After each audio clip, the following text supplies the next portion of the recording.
back in the late 30s, during the time of Nazi Germany, nowhere else in the world would accept Jewish refugees, even the United States.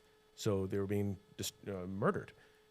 There was one place in the world Jews were allowed to go, and that was Shanghai, because it was a passport.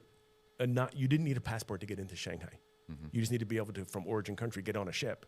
So about 30,000 Jews from Germany and Austria were saved because of some benevolent diplomats who stamped their passports to allow them to get on these Japanese ships to sail all the way to Shanghai. And they came in as penniless immigrants, and they were able to survive the war years and the Holocaust by Shanghai.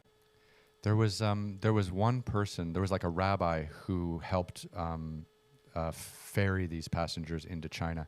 Like, obviously there's been a lot of stories, journalism stories about this person, but there was one specific like Chinese rabbi, or it was a diplomat. It was a diplomat who was doing it, but yeah, I remember this being quite a powerful story. There was a Japanese guy, there was a Swiss guy, and there was a Chinese fellow who basically put their lives at risk to basically get the Jews out of Europe. Yeah, amazing.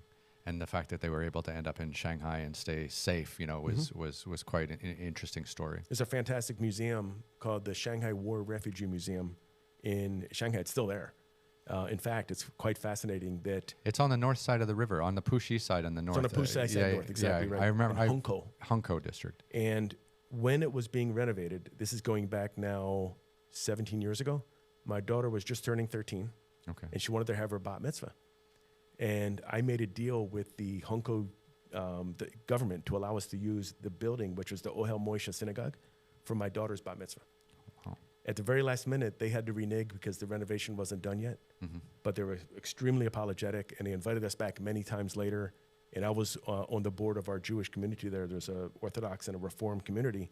I was on the board of the Reform community, and they allowed us access to that synagogue on an ongoing basis.